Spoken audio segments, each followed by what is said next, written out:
Hi, so I am Hannah Osborne, and this is my website I have been working on all semester. Overall, as for the site itself, it was made on Google Sites, very easy to use.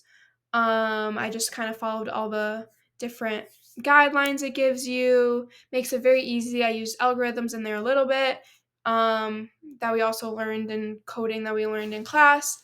Overall, very easy. As for my topic of research that I worked on all semester, I researched the impact of social media communication.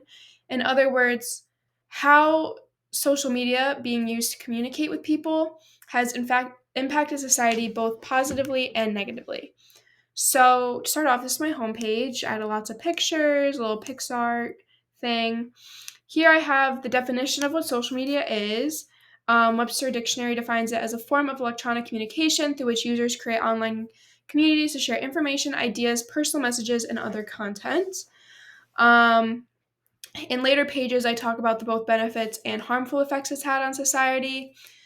Kind of in a summary, social media includes various apps that I'm sure we all have: Facebook, Twitter, Instagram, TikTok, Snapchat, and how those are used to communicate with people, whether that be through sharing pictures and videos from your day to day life, setting a tweet of what you're doing right now, texting a friend a video over Snapchat. Those are all ways social media has been used for communication. Um, so let me get into my other page, which is the impact of social media, which is what I focused on. On this page, I have a little video. This is a TED Talk by Grant Dillard. He just kind of goes into all the benefits social media has had and also its negative sides. He kind of more towards biases towards the negative side, which that my project more so focuses on its negative side that I have seen.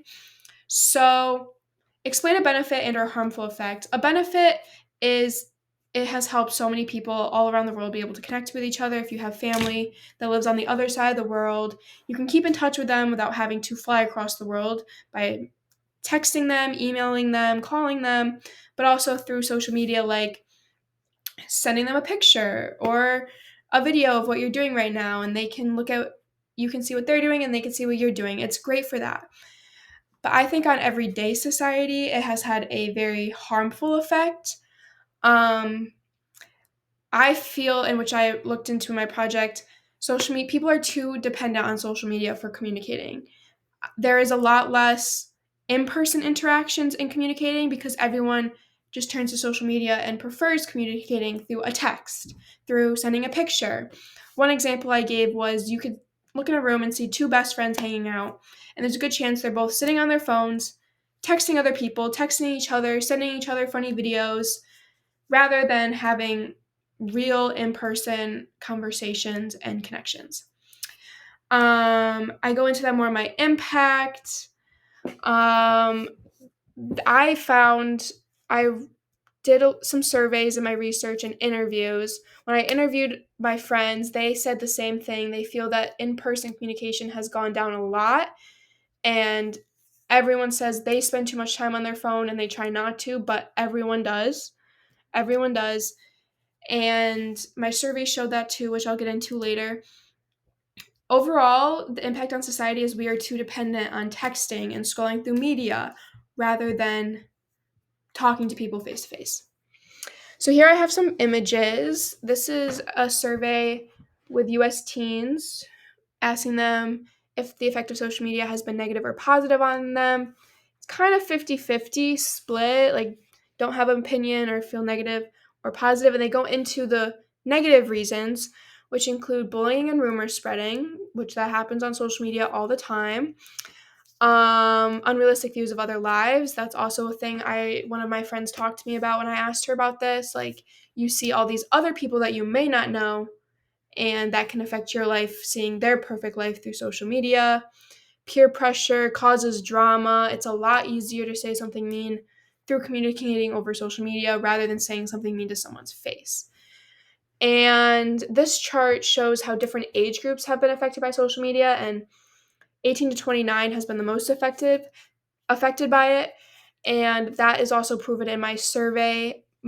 I had my parents take the survey, and they weren't very affected by social media. Their primary uses for it was to communicate through work and communicate with clients and coworkers, whereas my generation is dependent on communication to talk to their friends, do anything. If you're my age and you don't have social media to communicate, you are very out of the loop in your day-to-day life.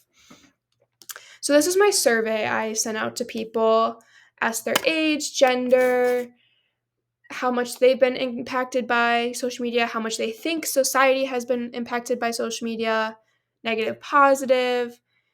And when I asked this last question, how has social media for communication impacted your life? A lot of them said it in a negative way. Some said it caused them social anxiety, gave them unrealistic standards, find they're too dependent on it. It was a very common theme to see in my responses, which I was shocked to see people actually admitting that. I feel like as our generation, we're aware of how much social media is affecting us negatively, but there's nothing we can do about it because as a society as a whole, we are all too dependent on it. This kind of breaks down my survey a little bit more. Um, this is a chart. Most people said they were negatively affected by social media. Few were positive and some were unsure. Although it's very close, there was more towards the negative side. And this, it's hard to see, but this graph shows that the younger age groups were much more impacted by it, much like this graph up here. Um, Although I'm talking a lot about the negatives, there are so many positives to social media for communication. One being, I said in science, it allows scientists to communicate from all over the world. Yes, it's good for friends and family, but scientists who are doing different research, it makes it much easier for them to share information. And that can impact our society as a whole because it helps them with their research and findings and getting to know the human life and science a lot better. So, as much as I talk about the negatives in my website, there is a lot of positives to it. So my next page is technical aspects. So this is just a breakdown of how to use social media. You download an app or open a website and you always have to create an account. This is an example of Facebook. You do your first name, last name, number, email, password, just a little bit of info about yourself. Once you make an account, then you can start finding your friends and family's accounts, see what they post, they can see what you post. Every app is different. Snapchat is more for like texting, Facebook showing photos, Twitter you send text, TikTok videos. There's all different kinds. Um, and this says one big idea is how social media incorporates one of the big ideas. I chose to go through algorithms. Social media is very big on algorithms, and I've been trying to understand them for years. So there's a couple ways they use algorithms. One is to help you find people you know on social media apps. One example I gave, as soon as you make a TikTok account, you are given a notification if you want to allow TikTok to have access to your contacts or your Facebook account. And if you allow that, it uses algorithms to find the accounts of your friends on Facebook, find their accounts that they have on TikTok. For example, you put in your phone number when making an account, it can go through your contacts and find the phone numbers of other people that made an account.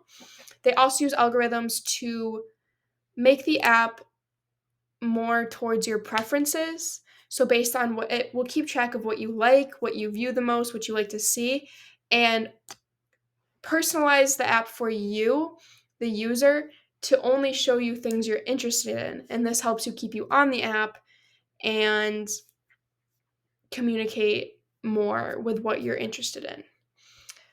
And then my last page is just all my references. I didn't use very many because a lot of my information I used my interviews and my surveys and just my own experiences because I feel like my generation has been on social media and I've been using social media since I was in the 4th grade to communicate with people back when Kik was a thing, which isn't a thing anymore. So I've experienced it firsthand, and I think it's great innovation social media being used for communication. It helps a lot with my family that I don't live near. But as for friends, I it helps a lot when I'm at college and can't communicate with my home friends. But when it comes to just being I'm in my dorm room alone, and instead of having a friend here, I'm texting a friend, which that is just one real life example of how it has negatively impacted.